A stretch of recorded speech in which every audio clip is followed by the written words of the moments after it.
धनि प्रेम प्रणाम। अशुभ हरण मंगल करण धनि श्रीदेव चंद्र जी नाम। श्री प्राणनाथ निज मूलपति श्री महराज सुनाम। तेज कुंवरी श्यामा युगल को पल पल करूं प्रणाम। पल पल करूं प्रणाम। आतंक संबंधी धाम धनी के लाडले एवं प्यारे सुंदर साथी, आपके श्री चरणों में मेरा कोटि कोटि प्रणाम जी।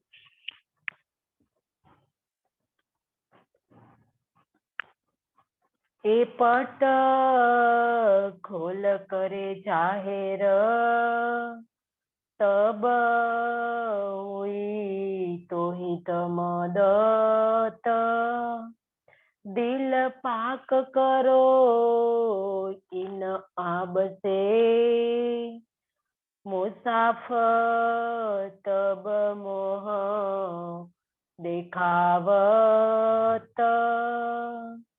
कहिया हक सहरग से नजीक।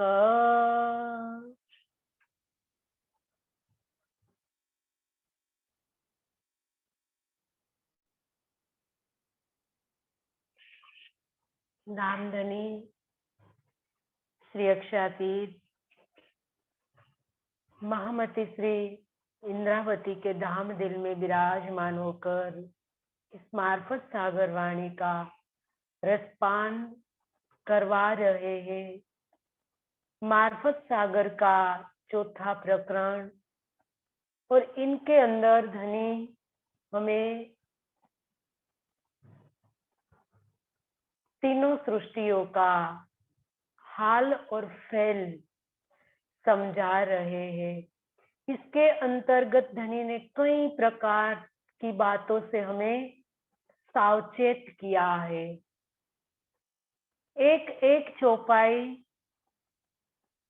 गहराइयों में ले जाने वाली है, क्योंकि मार्फत सागर है और मार्फत सागर वाणी धनी का दिल है। और अब धनी ने हमें उनके दिल में डूबने का जो अवसर दिया है, तो सुंदर साजी इनकी गहराइयों में हम डूबे। इन चौपाइयों की गहराइयों में जाकर हम जीवन का जो चरम लक्ष्य है वो हम प्राप्त कर पाएंगे। इनको प्राप्त करने के लिए सुंदर साजी इन चौपाइयों की और गहराइयों में जाना पड़ेगा, क्योंकि कल भी धनी ने मुसाफ के आड़ में रहकर, मतलब कुरान की आड़ में ब्रह्मवाणी की ही महत्ता को ही पुरवार किया कि मुसाफ कब पर्दा हटाएगी, मतलब मुसाफ कब अपना नकाब हटाएगी। मुसाफ क्यों कुंवारी रह गई, क्यों उनका गुज गुज मायना कोई नहीं बता पाया। तो सब का एक ही सार निकला कि किसी के दिल के अंदर पर ब्रह्म के प्रति प्रेम ही नहीं था। जब प्रेम आने से, प्रेममयी चितवन से, प्रेममयी वाणी मंथन से ही अपना दिल पाक और साफ बनेगा, और साफ और पाक दिल से ही वाणी की गहराइयों में जाया जाता है। सुंदर साथ जी, तो ए ही तो धनी ने बताया लास्ट चौपाई में, कहा है कि तौहीद के जल से ही हम पवित्र हो जाएंगे, और तौहीद का जल ए ब्रह्मवाणी है, और ए ब्रह्मवाणी से ही दिल पाक करो इन आब से, इन जल से ही अपने दिल को पवित्र करो, तब मुसाफ मोह देखावत, तब जाके कुरान का गुज गुज मायना आपकी समझ में आएगा। तो अब समय जो चल रहा है वो कुरान किसके अंदर विराजमान हो गई है? ब्रह्मवाणी के अंदर। और ब्रह्मवाणी को ही तो आखिरी कुरान कहा है। वो भी कल दनी ने बताया कि ब्रह्मवाणी आखिरी कुरान है, और ये आखिरी कुरान का गुज मायना हमारी समझ में कब आएगा? ये धनी ने बताया है कि जब अपने दिल में हम प्रेम भरेंगे, पूर्ण रूप से हम प्रेममयी हो जाएंगे, तब जाके सुंदरता जी इंद्रावती को सारे संसार में प्रेम दिखाई देता। प्रेम दिखाई दिया इनको कब? जब अपने दिल को इन तौहीद के जल में स्नान किया। कितना विरह किया इंद्रावती ने सुंदरता जी अप्सरा में जाकर। पूरा 1 साल विरह में डूबी, वो भी एकांत में। कितना जिरना किया उसने प्रेम के सागर में। सुंदरता जी विरह ये विरह नहीं है, ये धनी के दिल में डूबना ही है। इनके दिल में जब हम डूबेंगे, विरह में डूबेंगे, सुंदरता जी समर्पण हम करेंगे और विरह में डूबेंगे, तब जाके सुंदरता जी हमारा दिल अर्श बनेगा। तब जाके उनको सारे संसार में प्रेम दिखाई दिया उसने। तो अब संसार में कहीं भी कोई विकार नहीं रहा। क्यों? क्योंकि अपने दिल को ही पाक बना लिया। अपने दिल से ही है सब कुछ। जो हमें कोई बुरा लगता है, कोई अच्छा लगता है, क्यों लगता है? सुंदरता जी जब हम वाणी की गहराइयों में जाए तो भी हमें पता चलेगा कि हमें इल्म के चश्मे को पहनना है। जब हम इल्म रूपी चश्मा पहनेंगे, तब जाके सारे संसार के अंदर हमें प्रेम दिखाई देगा। अभी ये स्थिति नहीं बन पाई है क्योंकि हम इल्म के चश्मा तो हमने पहन लिया है, लेकिन कितनी देर हम पहनते हैं? जब हम वाणी के चरणों में रहते हैं इतनी देर, इसके बाद ये चश्मा उतर जाता है। मतलब हम रहनी नहीं बना पाते हैं। यही धनी का कहना है कि जब हम पूर्ण रूप से रहनी पर खड़े हो जाएंगे, तब ये चश्मा हमारा कभी नहीं उतरेगा और हमें संसार के अंदर प्रेम दिखाई देगा। तब जाके सुंदरता जी इसको जिरना करना कहा गया है तौहीद के जल में। तौहीद के जल में हम जिरना करेंगे, अष्टपहर 64 घड़ी हम रहेंगे, तब जाके हमारा दिल पवित्र हो जाएगा। और दिल पवित्र होने से हमें वाणी की गहराई नजर में आएगी, गहराई हमारी समझ में आएगी कि वाणी क्या कहती है। तो ये बताया धनी ने कल। अब आगे कहिया हक सहरग से नजीक सोहक अस मोमिन दिल ना ऊपर तले दाएं बाएं ए बतावे मुर्तद कामी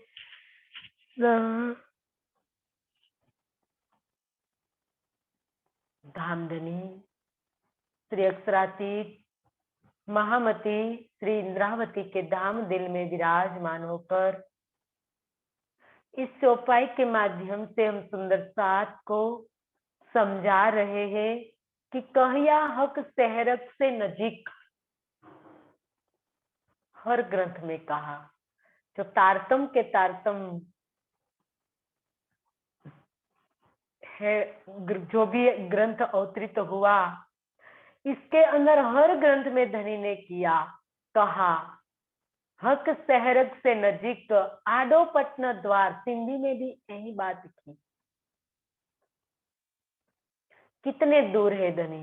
सहरग मतलब हमारी प्राण नली, हमारी प्राण नली से भी धनी नजदीक है कोई रिश्ता संसार के अंदर इतना नजदीक?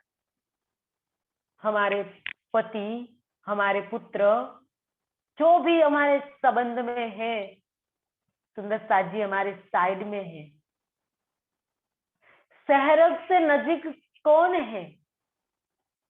इतना नजदीक हमारे प्रियतम सोहक और मोमिन दिल। इसीलिए तो मोमिन के दिल को अर्श कहा गया है, क्योंकि उनके दिल में प्राणनाथ विराजमान है, युगल स्वरूप विराजमान है। इसीलिए उनके दिल को अर्श कहा गया है, क्योंकि उनके दिल में उनके प्रियतम विराजमान है, रूह के धनी विराजमान है। तो इनके दिल को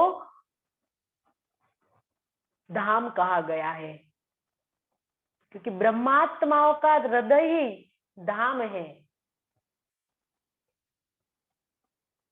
ना ऊपर तले दाएं बाएं कहा है धनी ने।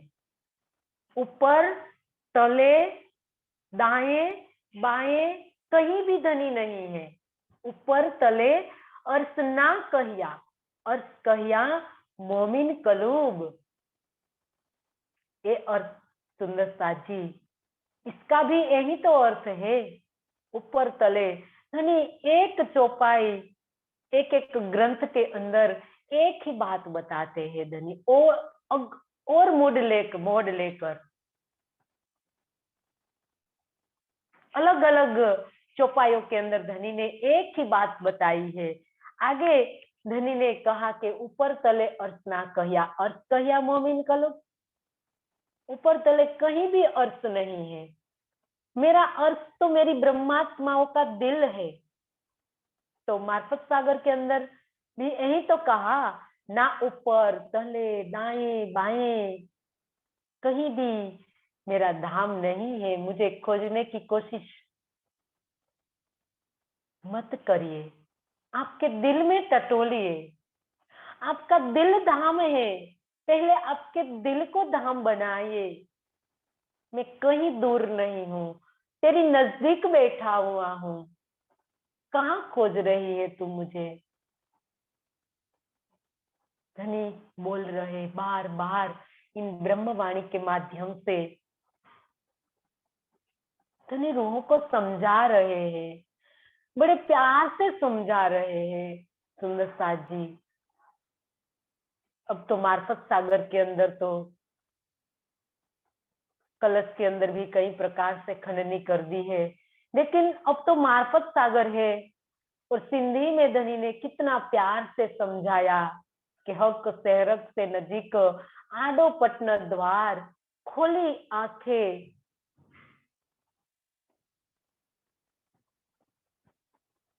रूह की, देखती न देखी भरतार, देखती न देखी, अपने दिल में विराजमान युगल स्वरूप को बैठे हुए भी वो नहीं देख सकती है।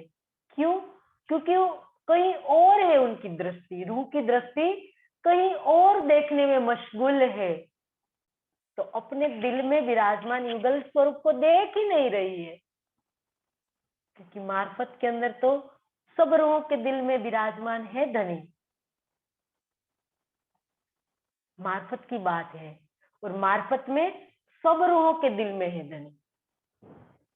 लेकिन जिस रूहों ने अपने दिल में बैठे हुए धनी को पहचान कर देख लिया,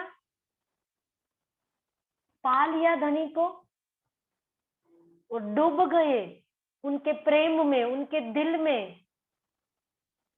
कितने परमहंस, महान परमहंसों ने, मोमिनों ने पा लिया, अपने दिल में बैठे हुए धनी को पहचान लिया और धनी को प्राप्त कर लिया और सहरग से नजीक हक को चरितार्थ करके दिखा दिया संसार के अंदर।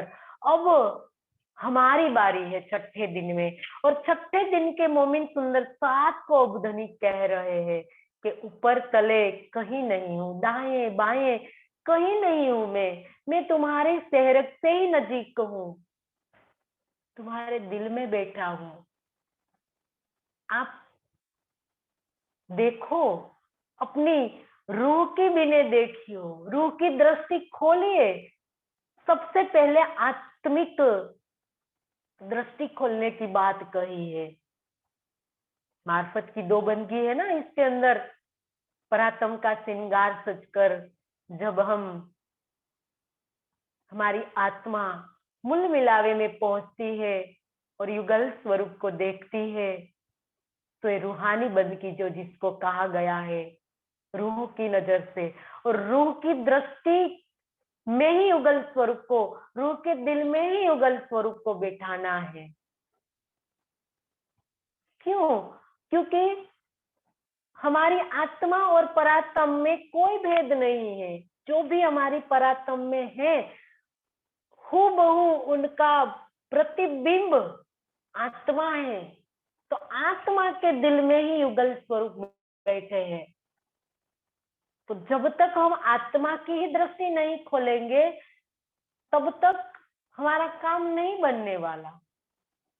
देखने को कहा है तो देखना ही पड़ेगा, तब जाके ही हमारा दिल अर्श बनेगा। और कोई रास्ता ही नहीं है दिल को अर्श बनाने का, और बनाना ही पड़ेगा। धनी ने तो कहा है कि तुम्हारा दिल ही मेरा अर्श है।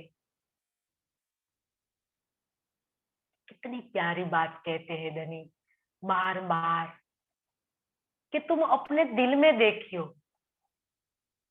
अपने दिल में देखो, फिर चरण को निरखिए, रूह को लागी यही रट।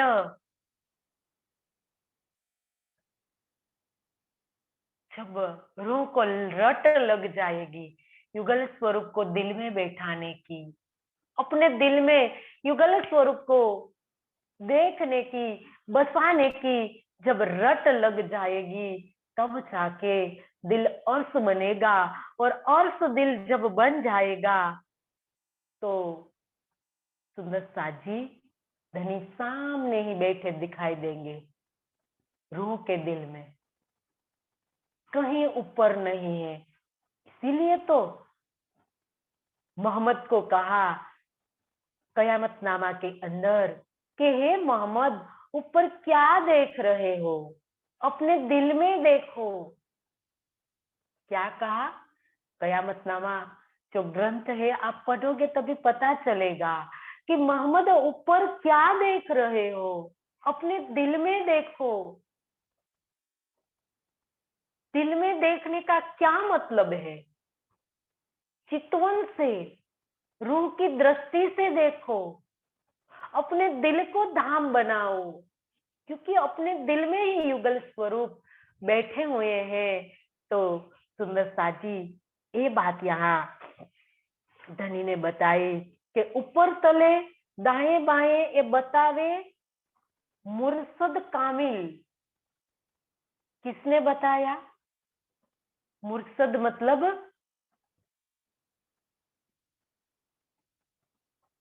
सदगुरु, पूर्ण सदगुरु, पूर्ण गुरु या पूर्ण सदगुरु, इसको मुर्शद कहा गया है। क्योंकि जब तक पूर्ण सदगुरु संसार के अंदर नहीं आए, तब तक किसी ने नहीं बताया। लेकिन जब हमारे सदगुरु बनके हमारे श्यामा महारानी आई, तो उसने बताया कि ऊपर तले अर्श ना कहिया, अर्श कहिया मोमिन कलूब। कहीं ऊपर तले अर्श नहीं है, अर्श तुम्हारा दिल है। क्योंकि हमारे मुर्शिद सदगुरु ने तो अपने दिल में देखा, अपने दिल में युगल स्वरूप को पाया और पाकर ही हमें बताया। उसने चढ़ उतर किया। कहा है ना, मोहम्मद साहेब गए परम धाम, तो तन से तो गए नहीं, अपना तन तो यहाँ ही बैठा हुआ था। परातम जो पांच तत्व वाला जो तन पंचभूत का, ये तो यहाँ ही रहेगा, कहीं नहीं जाएगा। कौन जाएगा इनसे? इनमें जो बैठी हुई आत्मा जाएगी। आत्मा जहां से आई है वहां जाएगी और मूल मिलावा का दीदार करेगी। ये बात बताई है कि अपने दिल में देखो, अपने दिल में ही युगल स्वरूप विराजमान है। और दिल में देखने का ही मतलब चितवन है। एक यहाँ धनी ने चितवन की ही महत्ता को पुरवार किया है। कई सुंदर साथ कहते हैं कि कहाँ लिखा है चितवन करना, क्या जरूरत है चितवन करनी। सरकार सिंह ने तो कहा, उसने तो कहा कि कोई विकल्प ही नहीं है, ब्रह्मवाणी का मंथन और चितवन का कोई विकल्प ही नहीं है इसके बिना। सुंदर साथ जी, किसने बताया संसार के अंदर? और अभी जो हादी इनके अंदर जो बैठे, कोई कोई सुंदर साथ के अंदर बैठकर जो हमें मार्गदर्शन दे रहे हैं, तो कौन बोल रहा है इनके अंदर? सरकार सिंह के अंदर कौन बोल रहा था? सुंदर साथ जी, हमारे प्रियतम। हमारे प्रियतम ने उनके अंदर बैठकर तो बोला।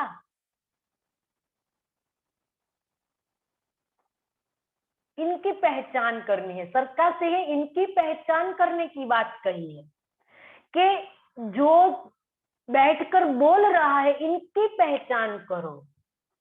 तन नहीं बोलता है, तन प्राणनाथ नहीं है। इनके अंदर बैठे हुए शक्ति को प्राणनाथ कहा गया है। इनकी पहचान करो। मूल स्वरूप से जोड़ते हैं सुंदर साथ जी। इंद्रावती ने मूल स्वरूप से जोड़ा है। तो अभी हमारे जो भी हादी परमहंस ब्रह्मात्मा जो हमारी हिदायत कर रहे हैं, वो तो हमें मूल स्वरूप से जोड़ रहे हैं कि सुंदर साथ जी आप मूल स्वरूप से जोड़िए, जुड़िए। जब तक मूल स्वरूप से हम नहीं जुड़ेंगे, कोई तन को हम पकड़ लेंगे और पकड़ कर हम बैठ जाएंगे, तो सुंदर साथ जी हमारी आत्मा कैसे जागृत होगी? क्योंकि हमें आत्मा को जागृत करने के लिए कोई कोई मोमिन आत्माओं का तन धनी ने निमित्त बनाया है, तो वो आत्मा जागनी कर रही है। लेकिन हम इनको तन को ही पर धनी मानकर बैठ जाएंगे तो कैसे चलेगा? सुंदर साथ जी, हमारी प्रियतम की पहचान करनी है हमें। सहरग से नजदीक बैठे हुए धनी को हमें देखना है, तो चितवन की ही महत्ता को समझना पड़ेगा। और चितवन की महत्ता धनी पुरवार कर रहे हैं मार्फत सागर के माध्यम से कि हे सुंदर साथ जी, आप देखो अपने दिल को, अपने दिल में बैठे हुए युगल स्वरूप को आप बैठे बैठे देख सकते हो। आपको कहीं जाने की जरूरत नहीं। अब हमें जंगल में भी कहीं जाना नहीं है। यहाँ ऐसे रूम में बैठकर हमें देखना है, वो भी कोमल कोमल गद्दे पर बैठकर। फिर भी हमसे नहीं हो रहा है। हम कहते हैं ना कि हम चितवन नहीं करते हैं, आसानी से कह देते हैं कि हम वाणी मंथन करते हैं, सुनते हैं, लेकिन हम चितवन नहीं करते हैं। सुंदर साथ जी, हम कैसे, किस प्रकार से हम बोलते हैं, किस प्रकार से हम बोल पाते हैं? इस ब्रह्मवाणी को सुनने के बाद, पढ़ने के बाद ये प्रकार का वचन शब्द भी हमारे अंदर से निकलना नहीं चाहिए कि हम चितवन नहीं करते हैं। हमारे हादियों ने कहा कि चितवन का कोई विकल्प ही नहीं है, और ये बात तो हम मानते नहीं, और बाह्य आडंबर कितने हम करते हैं। ये कहा, वो कहा, कहा तो सब कुछ, लेकिन हमने कितना माना, ये बात है। सब कुछ वाणी में तो धनी ने कोई बात नहीं छिपी रखी है, लेकिन आज हमने कितनी बात को माना धनी की। सबसे महत्वपूर्ण बात ये है, हमें मानना है। तो सुंदर साजी, चितवन हमें करना ही पड़ेगा, तब जाके हमारा दिल अर्श बनेगा, और अर्श दिल के अंदर युगल स्वरूप बैठे हुए सहरस से नजीक दिखाई देंगे। तो ये हमारे हादियों ने कहा है। तो हमारे पूर्ण सदगुरु धनी श्री देवचंद्र जी, और ए देवचंद्र जी जब हकी सूरत के अंदर बैठे तो एक ब्रह्मवाणी का अवतरण हुआ, और अवतरण होने के बाद तो सारा पर्दा उड़ा दिया। और सुंदर साजी, अब धनी हमें ए रास्ते पर चलने की बात कहते हैं कि हमारे जो पूर्ण सदगुरु संसार के अंदर आए, और उसने जो रास्ता, चितवन का जो रास्ता बताया है, उस रास्ते पर हमें चलना है, तब जाके हम सही अर्थ में उनको मानने वाले कहे जाएंगे। जब पट अपने मोह से किया मुसाफे दूर, तब नूर बक्का जाहिर हुआ, और तजला नूर। जब पट अपने मोह से किया मुसाफे दूर, जब कुरान ने अपने मुंह से पर्दा हटा दिया, क्या मतलब है इसका? उसका गुह्य भेद का स्पष्टीकरण हो गया, वास्तविक भेद सबको समझ में आ गया। तो उनको कहा है, कुरान ने पर्दा हटाया, कुरान का पर्दा हट गया, गुह्य भेद प्रकट हो गए। तो क्या हुआ? तब नूर बक्का जाहिर हुआ। तब क्या जाहिर हो गया? नूर बक्का मतलब अक्षरधाम, अखंड अक्षरधाम। और दूसरा क्या हो गया जाहिर? तजल्ला नूर, परम धाम। परम धाम का ज्ञान संसार में फैल गया। आखिरी कुरान की बात कही है। कुरान आखिरी, जो पहले वाला कुरान जिसको कहा गया है, वो आखिरी था। और इनके बाद ये कुरान ब्रह्मवाणी के अंदर आ गया। तो वो भी सुंदर सा जी, आखिरी कुरान ब्रह्मवाणी को भी आखिरी कुरान कहा। और जब इनका भेद खुल गया, तब जाके परम धाम और अक्षरधाम जाहिर हो गया संसार के अंदर। क्योंकि संसार के अंदर अभी तक अक्षरधाम के 3 पादों के ऊपर परम धाम जो बताया गया था, इसके बाद वेदों ने भी मौन धारण कर लिया। तो वेदों को जानकर अक्षर की पंच वासना सिर्फ केवल ब्रह्म और सत्य स्वरूप और केवल ब्रह्म तक ही पहुंच पाई। सत्य स्वरूप का पता ही नहीं चला उनको, क्योंकि सत्य स्वरूप के अंदर सत्य चित और आनंद का रस है, क्योंकि वो मूल प्रकृति है। और मूल प्रकृति इसको कहा गया है कि ब्रह्म लीला, बाण लीला, ब्रह्म बाल चरित्र, जाकी इच्छा मूल प्रकृति, अक्षर की इच्छा को ही मूल प्रकृति कहा गया है। तो सत्य स्वरूप मूल प्रकृति है, और मूल प्रकृति के अंदर तीनों रस है।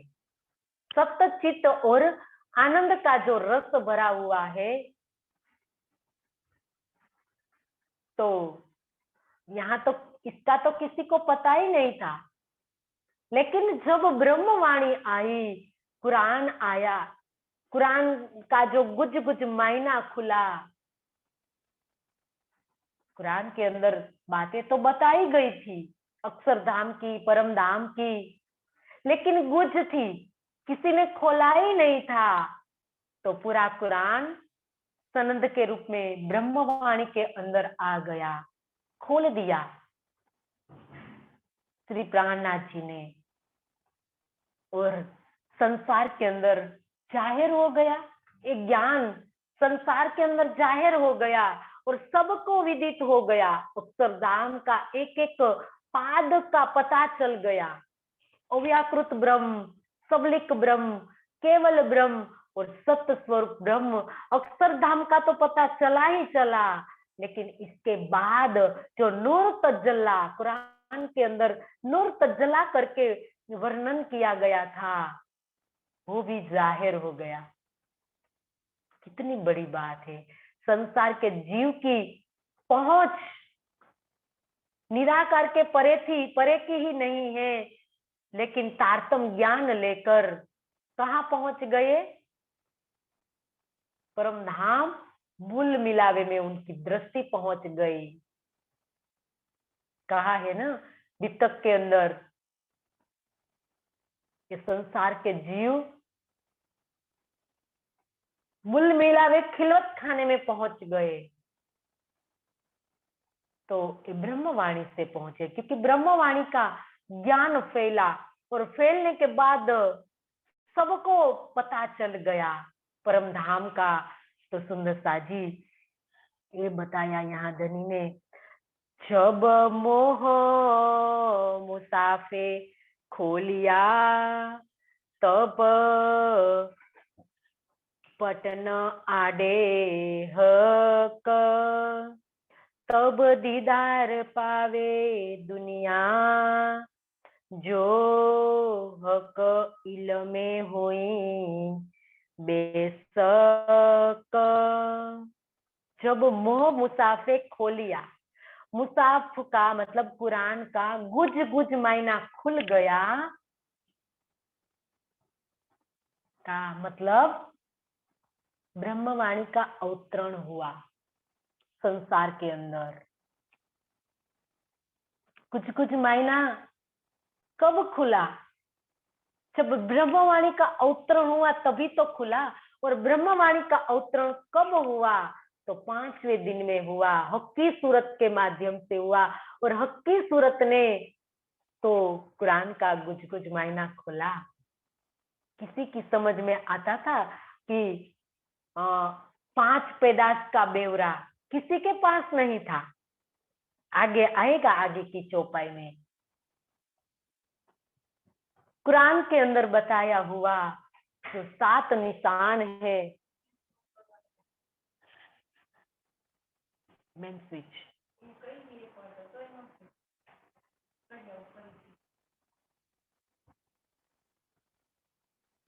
थोड़ी देर बंद कर दीजिए मनोज भैया रिकॉर्डिंग।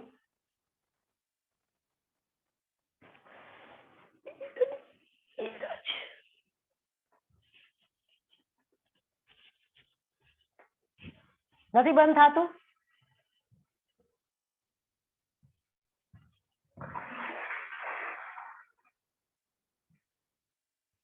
हिरल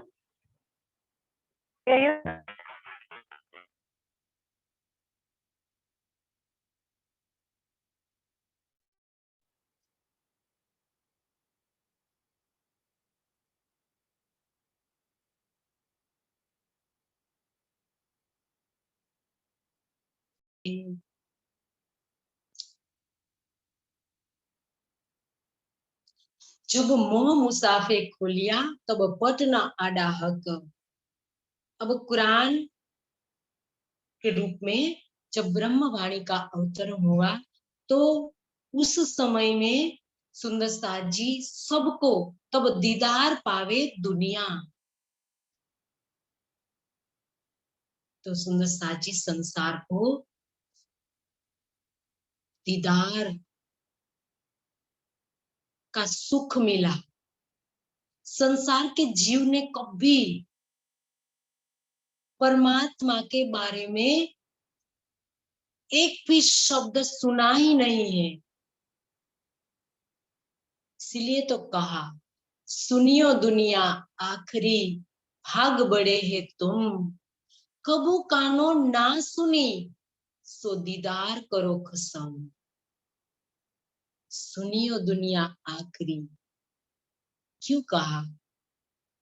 क्योंकि तारतम वाणी आई और इन तारतम वाणी से जीव को भी पर ब्रह्म के साक्षात्कार का सुख मिलने वाला है। एक एक जीव को धनी का दीदार होने वाला है। हाँ, जीव को श्यामा जी का दीदार नहीं होगा,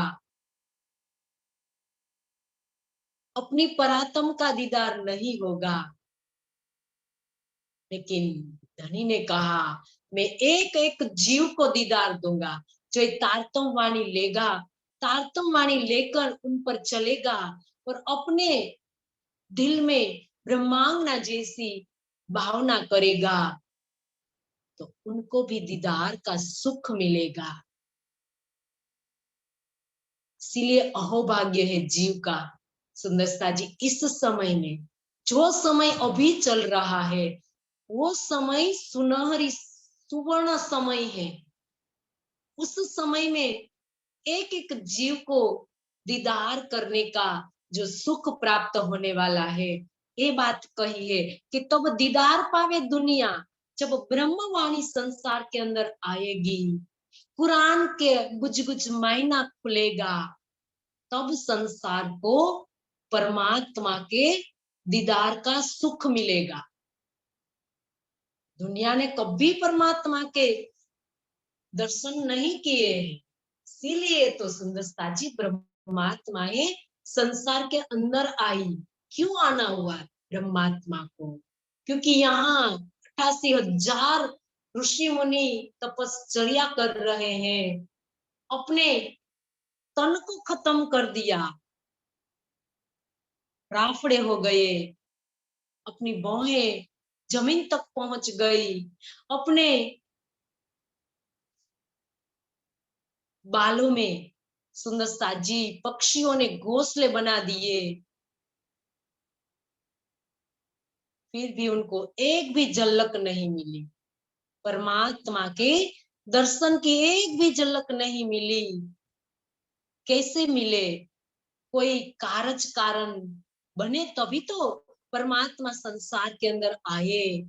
तो ब्रह्मात्माओं का आना हुआ संसार के अंदर, और ब्रह्मात्माएं आई तो कौन आए? सुंदरता जी ब्रह्मवाणी आई, और ब्रह्मवाणी आई तो संसार के लिए पर ब्रह्म का दर्शन करना सरल बन गया।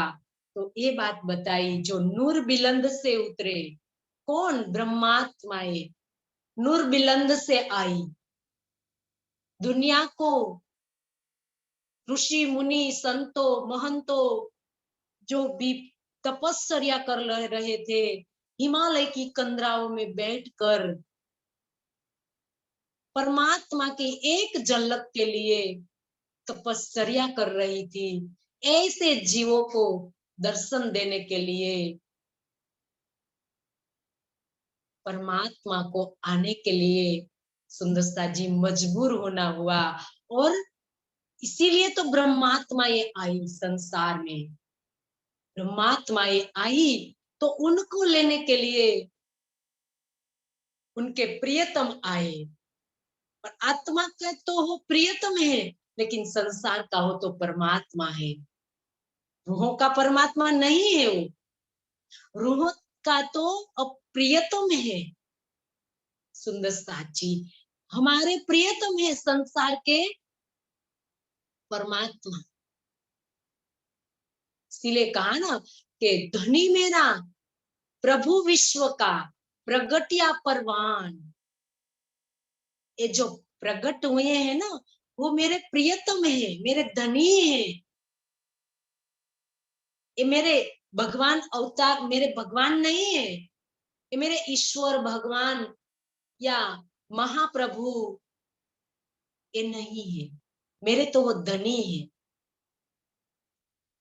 धनी मेरे प्रभु विश्व के, संसार के तो वो प्रभु है, महाप्रभु है, स्वामी है, लेकिन मेरे तो धनी है।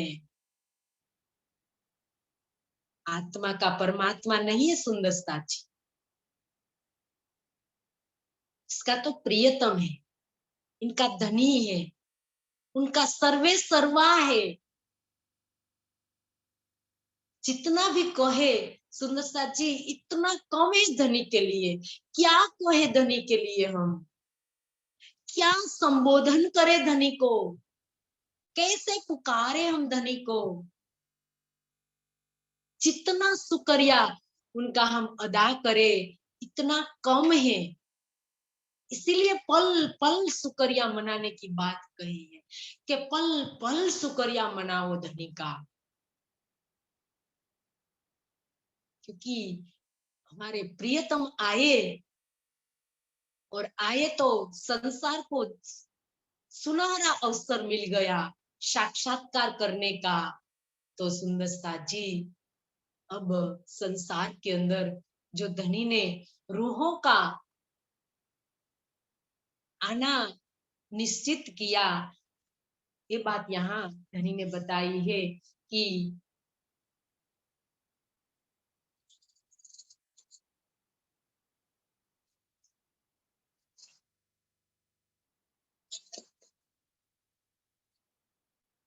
जो हक इल्मे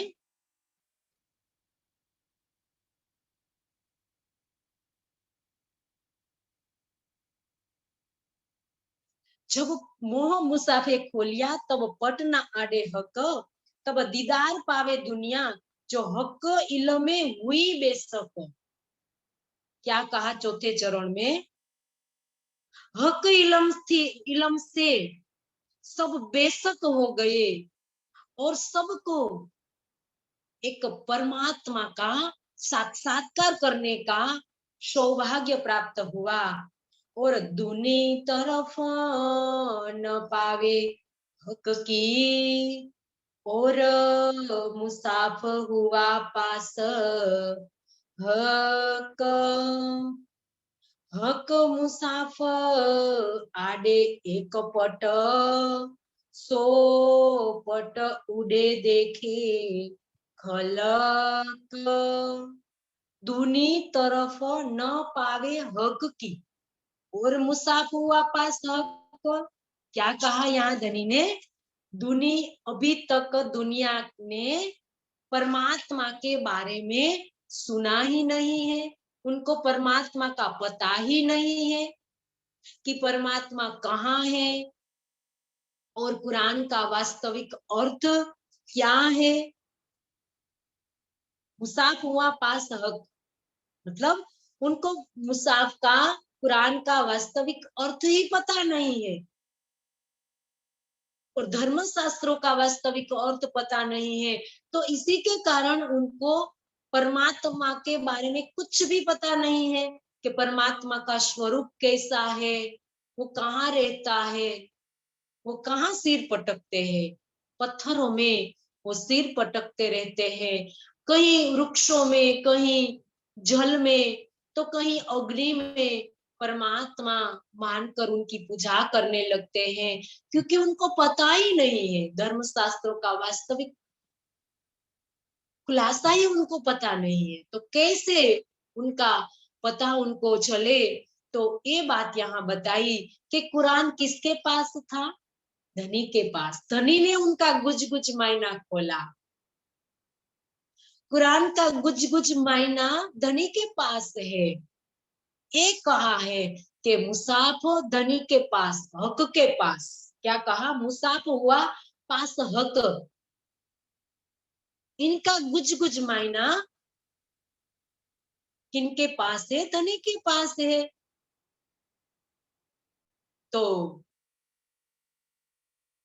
जब तक वो नहीं आए तब तक दुनिया को कैसे पता चले कि परमात्मा कैसा है, कैसा उनका स्वरूप है।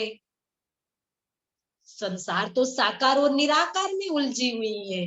कोई कहता है साकार, कोई कहता है निराकार, इनमें ही संसार उलझा हुआ है।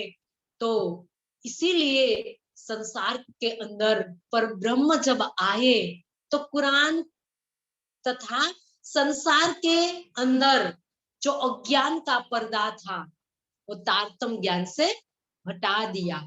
तारतम ज्ञान आया ने तो इनसे सारा पर्दा हट गया, सारा भेद खुल गया, तो संसार को पता चल गया, जिससे संसार के लोगों को भी अक्षरातीत पर ब्रह्म, अक्षरातीत की पहचान करने का स्वर्णिम अवसर प्राप्त हो गया। ये बात यहाँ की है। आगे की चौपाई में भी धनी ने यही बात की, दूसरी बार धनी ने यही बात की, अलग मोड़ से बताई बात। बात तो एक ही है। आगे की चौपाई में भी जो बात कही यही बात दूसरी चौपाई में भी सुंदर साथ जी कही कि क्या है ब्रह्मवाणी। ब्रह्मवाणी की महत्ता को पुरवार करने के लिए धनी बार बार एक ही बात कहते हैं रूहों को, कि रूहों की समझ में आए कि ब्रह्मवाणी क्या है। धनी ने हमारे हाथ में जो दिया है वो क्या दिया है। धनी ने तो सुंदर साची कोहिनूर हीरा दिया है। क्या हम ब्रह्मवाणी को सुंदर साजी कोहिनूर हीरो की उपमा भी नहीं दे सकते, लेकिन यहाँ सबसे मूल्यवान जो चीज दिखाई दे धनी ने उसकी उपमा दे दी। लेकिन आज हम इनको एक कांच के टुकड़े की तरह समझकर क्या कर रहे हैं, धनी हमें यही बात समझा रहे हैं कि हे सुंदर साथ जी, ये जो ब्रह्मवाणी है इन मोतियों का मोल कोई न जाने, ऐसा कहा है धनी ने। कि नूरी बूंदे जो तौहीद का जो जल है इनकी महत्ता कोई नहीं जान सकता। जो पिएगा इन रस को इनको पता चलेगा कि क्या है। जब लज्जत तो तभी मिलेगी ना, जब किसी का स्वाद लेना है तो सुंदर साजी कुछ ना कुछ तो खाना ही पड़ेगा। जब हम खाएंगे तभी तो स्वाद आएगा। तो सुंदर साजी जिसने परब्रह्म परमात्मा का साक्षात्कार किया है उनको पता चलेगा कि इसका सुख क्या है। यहाँ इस चौपाई के माध्यम से तो संसार के जीवों की बात की है, लेकिन इनको लेकर ब्रह्मात्मा का सुख कैसा होगा ये बता रहे हैं। संसार के जीव को तो सुंदर साजी बिस्त मिलेगी, परमात्मा का साक्षात्कार होगा तो उनका जीव पहली बिस्त का अधिकारी बनेगा। लेकिन रूहों की तो बात ही न्यारी है। जब रूहों को अपने प्रियतम की पहचान होगी और पहचान करके अपने दिल में हो पाएगी तो इनका सुख क्या होगा। सुंदर साची जिसने लिया है, जिसने पाया है वही तो जानता है कि इनका सुख क्या है। सुंदर साजी ये बात यहाँ धनी ने हमें बताई है कि हे सुंदर साजी, जब तक संसार के अंदर तारतम्य ज्ञान नहीं आया था, रूहें नहीं आई थी, तब तक किसी को भी ये अवसर नहीं मिला था। तो ब्रह्मात्माएं संसार के अंदर आई तो कितना बड़ा कार्य हुआ। तो सुंदर सा जी यही बताया है। और आगे की चौपाई में भी धनी दोबारा यही बात रिपीट कर रहे हैं कि जैसे तैसे हम रूहों को समझ में आ जाए कि हक नजीक सहरग से पर तरफ न पावे कोई, ढूंढिया अवल से अब लग पर किन बकान रोशन होए। क्या कहा, हक नचीक सहरग से। धर्मशास्त्रों के अंदर बताया है कि परमात्मा दिल में विराजमान। क्या कहा है? परमात्मा दिल में विराजमान है। लेकिन कौन से दिल में विराजमान है, ये बात तो कोई धर्मशास्त्रों के अंदर किसी की समझ में नहीं आई। तो किसी ने त्रिकुटी में ध्यान किया, किसी ने भ्रकुटी में किया, किसी ने भ्रमर गुफा में किया, गुहा में किया, किसी ने परम गुहा में जाकर पर ब्रह्म के साक्षात्कार का मार्ग अपनाया। दिखा था सहरग से, यह तो ब्रह्मवाणी के अंदर बताया है कि सहरग से नजीक हक, मतलब पर ब्रह्म प्राण नली से भी अधिक निकट है। तो कहाँ है ये बात अलंकारिक रूप से सुंदर साजी हमारा अभी तक का एक प्रकरण है। हरजी व्यास जूनागढ़ के अंदर जब वो जाते हैं तब धनी इनका भागवत का खुलासा करते हैं कि कैसे सहरग से नजीक हक है, मतलब दिल में कैसे विराजमान है। एक बुद्धि को हरजी व्यास नहीं समझ पाए, तो इसी के कारण जो दिल में ध्यान करने की बात की थी, तो किसी ने दिल में ध्यान ही नहीं किया। और कौन से दिल की बात की थी? क्योंकि 3 दिल है। सबसे पहले तो शरीर का दिल, इसके बाद जीव का दिल। शरीर का दिल का मतलब जो लहू से, हड्डियों से बना हुआ, सुंदर साजी जो मुट्ठी बताई है ना कि अंगुष्ठ मात्र पुरुष कहा था, हरजी व्यास के प्रसंग में नहीं। लेकिन सुंदर साज जी जब मिहिराज प्रश्न पूछते हैं कांजी भट्ट को, तो कांजी भट्ट एक गुत्ती को नहीं समझ पाए थे।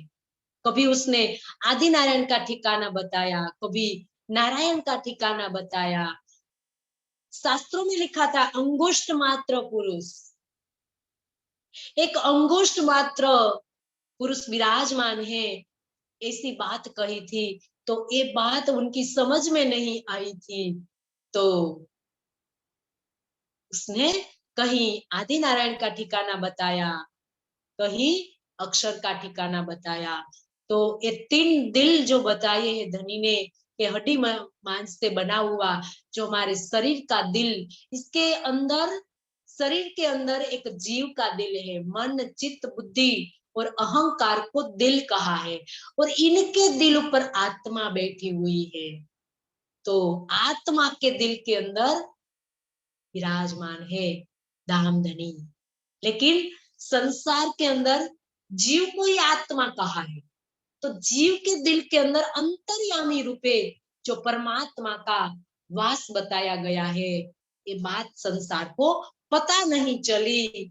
तो सुंदर साजी यहाँ धनी ने ये बताया है कि हक नजीक सहरक से पर तरफ न पावे कोई, लेकिन इनको कोई नहीं पा सकता, किसी ने नहीं पाया। अपने दिल में बैठे हुए अंतर्यामी रूपे बैठे हुए परमात्मा की किसी ने भी पहचान नहीं की, किसी ने नहीं पाया। तो ढूंढिया अवल से अब लग। तो सुंदर साजी जब से सृष्टि क्रिएट हुई तब से लेकर अभी तक संसार खोजता रहा, लेकिन पर किन बक्का न रोशन होए। लेकिन किसी को भी अखंड परम धाम का और पर ब्रह्म का साक्षात्कार का मार्ग किसी को ही नहीं मिला।